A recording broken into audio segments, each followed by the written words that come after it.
Dubai වලින් අබුදාබි වලට බය තියන්න යන්නේ. මම කලින් වීඩියෝ එකක් දැම්මා මෙතන නවත්තලා ඩුබායි අබුදාබි බෝඩරේ එක් වෙන තැන. ඉතින් ඒකත් ගිහින් බලන්න බැලුවේ නැත්තම්.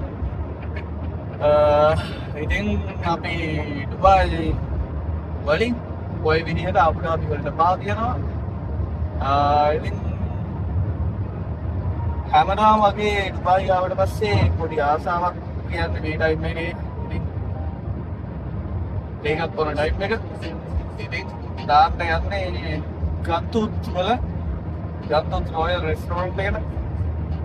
අර ඩුබායි වල කහපත් ලයිට් වලට මම කැමති නැහැ. මේකේ මාර ක්ලියර් ගතියක් තියෙනවා. සුදු පාට ඩුබායි වල ඉඳන් අබුදාබි යනවා නම් මේ ගන්තුත් රොයල් රෙස්ටොරන්ට් එකෙන් මම හිතන්නේ ගොඩක් අය දාලා ඇති.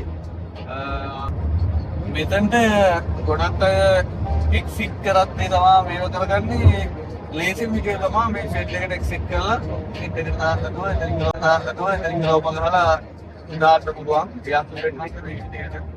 නැත්නම් එක්සිට් එක පිටර මාක් කරලා නැහැ පාරේ. ඒකින්ද පොඩක් වේගෙන් ආවත් හොයා ගන්න අමාරුයි.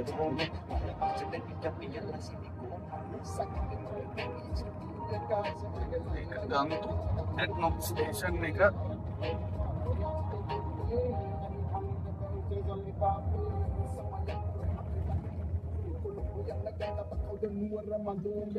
මෙහෙ මේ ස්පීඩ් එක අඩු කරන්න මාර විදිහට මේ හම්ප් දාලා තියෙනවා. ඒක මාර සාර්ථකයි. මොන අයියාවත් හම්ප් එකේ ස්ලෝ කරලා ඉපේ යන්න.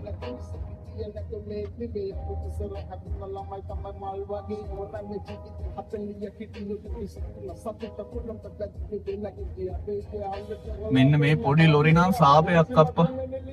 අනිත් මේ ලොකු වෑන් තමයි වෑන් නම් ගොඩක් වෙලාවට කොට පාගල යනවා. ලොරි නම් හරි අමාරුයි යන්නෙම නැහැ. ඒකට යන්න බෑ මං හිතන්නේ මේ වගේ තියෙන ස්පීඩ් වලට. මේ පට්ට වගේ ජපන් ලොරි. ඉතින් මේ මොම් නොතරින් හැරෙව්වට පස්සේ ඔය දකුණු අත පැත්තේ පේන්නේ පේනවා හිතුවේදී ඔය පැත්තේ පේනවා ගන්තුත් රොයල් රෙස්ටොරන්ට් එක.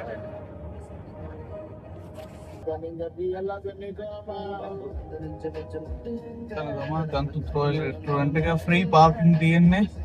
ඉතින් කෑම එකක් වුණත් ඉක්මනට ගන්න පුළුවන් ගොඩක් වෙලාවට. මගේ පාර්කින් ප්ලේස් එක මෙතන දකුණු පැත්තේ කොනේ බලමු තියෙද කියලා ඒක ෆ්‍රී. එතන ෆ්‍රී තියෙනවා. මම ගොඩක් දුරට මේ මෙතන තමයි පාක් කරන්නේ මොකද ඩස්ට්බින් එක ළඟ තියෙනවා.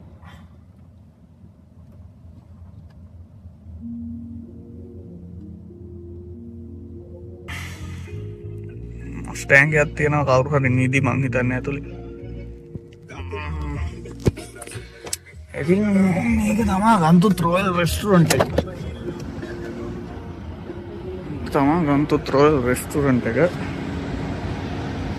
මෙතන තියෙනවා පල්ලිය. ඉතින් මං අරන් ආවා ෂවර්මයක්. ෂවර්මා එකක්. ෂවර්මයකුයි චායි එකකුයි ගහලා ආයි වැඩට තමයි ඉතින්.